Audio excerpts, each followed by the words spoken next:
Okay, so we're here to answer the question, can you change your water pump on the side of the road? And I've just done this and it is possible, but there is one problem. If you've got old pipes, and there's a few of them connected to the water pump, they can be very, very difficult to get off. You may have to break them or cut them to get them off. And if you've got that situation, then this job isn't possible on the side of the road. You're going to have to get new pipes, and there's pretty much no way around that. But let's go through the tools that I used. I've now replaced the water pump. I'm going to show you every single tool that I used.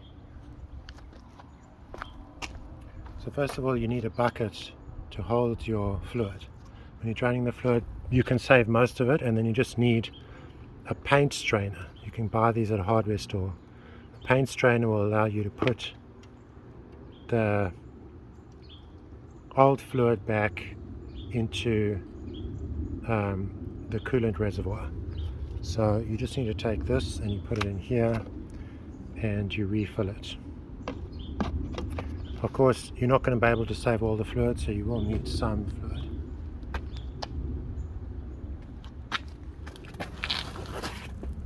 Okay, I've jacked up the left side with a bottle jack, and I've got for safety, I've got a tripod.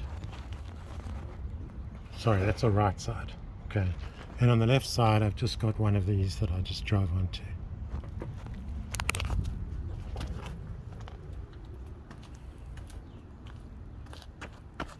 Okay, you're going to need pliers for something. You may need to push on something with a screwdriver.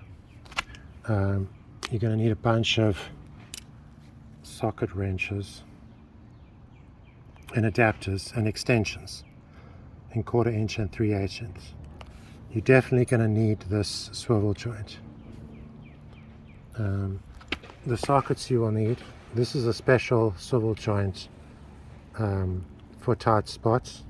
Also need that.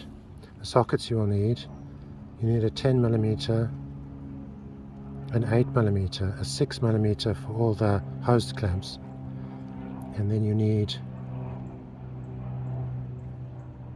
an E12 Torx.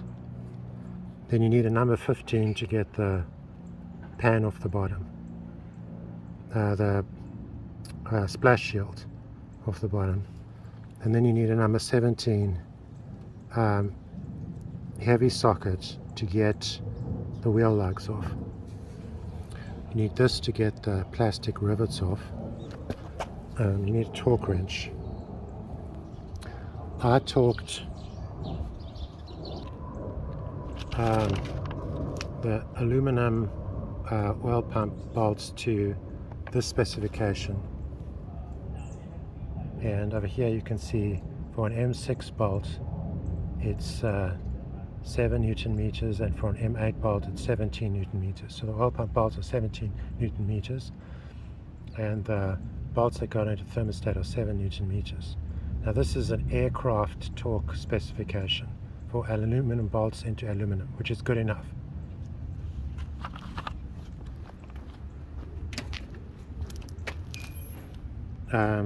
This small impact wrench is for everything except the wheel lugs, and this is for the wheel lugs and the splash shield. You're probably going to need a magnet in case you drop something, especially the circlips that for the water pipes.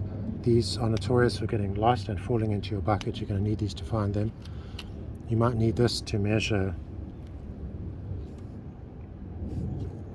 a bolt. You need a set of picks. The picks are useful for getting those circlips out. Here's a small wrench, very important. And that basically is it. So now one thing that's very important, you need this MPT silicone grease. And if you put a very small amount on the inside of your pipes, they'll be able to get off easily next time. Without these, the pipes actually bond to whatever it is, and they're very difficult to get off. And then finally, you need a way to engage your oil pump, your water pump afterwards, to get out all the air. And for this I use the Pro Tool Android app, but there's another trick you can use. I don't know what it is exactly. It's some weird thing with a throttle and AC and whatever. You can get the fan to, you can get the electric water pump to turn on. You have to turn on your electric water pump while you're refilling, because otherwise you're going to get an air pocket in there. Okay, so this is entirely doable on the side of the road, and thanks for watching. See you in the next video.